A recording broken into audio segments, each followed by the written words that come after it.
उत्तर पूर्व सीमांत रेलेर उद्योगे नतून अध्यायेर सूचना। আগরতলায় उद्বোधन मेमो ट्रेन। करिमगंज আগরতলা সংযোগে বাড়ল যাত্রী সুবিধা।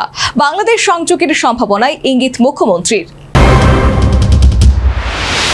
उत्तर पूर्व सीमांत रेलेर उद्योगे शनिवार আগরতলা থেকে করিমগঞ্জ এবং করিমগঞ্জ থেকে আগরতলার মধ্যে প্রথম মেমো ট্রেনের আনুষ্ঠানিক উদ্বোধন করা হয়।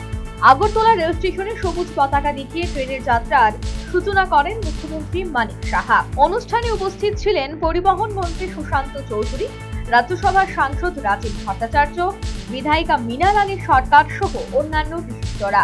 মুখ্যমন্ত্রী বলেন, প্রধানমন্ত্রী নরেন্দ্র মোদীর নেতৃত্বে উত্তর পূর্বাঞ্চলের রেল যোগাযোগে অভূতপূর্ব উন্নয়ন হয়েছে। তিনি জানান, নতুন মেমো ট্রেন চালু হওয়ায় প্রতিদিনের যাত্রীদের যাতায়াত আরো সহজ, দ্রুত ও আরামদায়ক হবে। মুখ্যমন্ত্রী আরো বলেন, ত্রিপুরায় রেল যোগাযোগকে আরো শক্তিশালী করতে কেন্দ্রীয় সরকার ধারাবাহিকভাবে কাজ করছে। তিনি আশা প্রকাশ করে জানান, কিছুদিনের মধ্যেই বাংলাদেশের সঙ্গে ট্রেন চলাচলের সম্ভাবনাও বাস্তব রূপ পেতে পারে।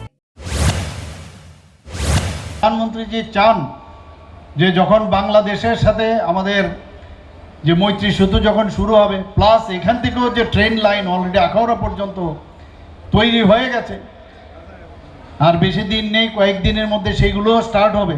তো সাবরুম থেকে যখন বাংলাদেশ থেকে আসবে, ওখানে রেলওয়ে এই ধরনের ট্রেন যখন থাকবে, তাহলে ওখান থেকেও মানুষ আসা যাওয়া করতে পারবে। ভারতবর্ষের বিভিন্ন জায়গায় তার যাওয়ার সুবিধা রয়েবে এবং বাইরের থেকেও মানুষ যদি সাবরুম পর্যন্ত যায় বা আগরতলায় আসে, তারা বাংলাদেশেও যেতে পারবে।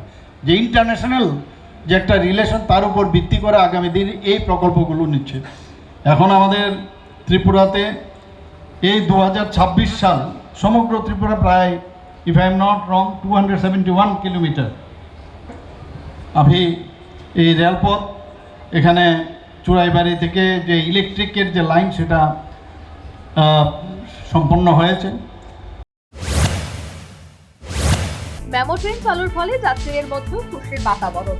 এর মধ্যেই সাবরুম পর্যন্ত মেমো ট্রেন চলাচলের দাবি জানালেন জনৈক যাত্রী। আমি ধর্মনগর যাব। এই যে রাজ্য সরকার থেকে একটা ট্রেনের ব্যবস্থা করা হলো, তাতে কি সুবিধা হচ্ছে বলে আপনাদের কি বলবেন?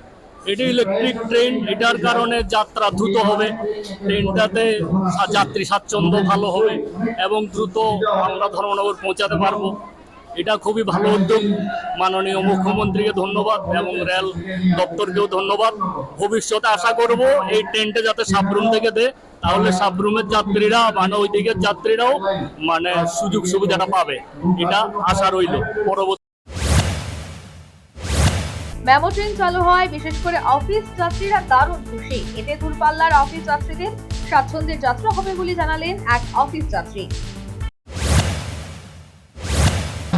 সরকারি এমপ্লয়ি যারা আছে, বিশেষ করে আমাদের সকালবেলা যেতে হয়, রাত্রেবেলা আসতে হয়, ইলেকট্রিক ট্রেনটা চালু হলে আমাদের অনেকটা সুবিধা হয়েছে। আমরা যে তাড়াতাড়ি যেতে পারবো এবং আমাদের সুবিধা, যারা শ্রমিক আছেন, বাইরের লোক আছেন, তাদেরকেও সুবিধা হবে। আমার মনে হয় ত্রিপুরা যে প্রথম আমরা একটা উপহার পেয়েছি, আমরা ত্রিপুরাবাসী খুব আনন্দিত এবং উৎসাহিত। আমরা আশা রাখবো আগামী দিনে আগরতলার যে ট্রেন আছে সেগুলো এরকম করে দেওয়া হোক, ইলেকট্রিক ট্রেন করে দেওয়া হোক। তবে বাংলাদেশের সঙ্গে ট্রেন চলাচলের সম্ভাবনাও বাস্তব রূপ পেতে পারে।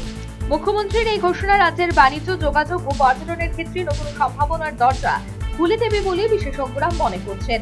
সর্বোপরি নতুন মেমো ট্রেন চালুর মধ্য দিয়ে ত্রিপুরা গণপরিবহন ব্যবস্থায় যুক্ত হলো আরও একটি গুরুত্বপূর্ণ অধ্যায়। Bureau report, news vanguard.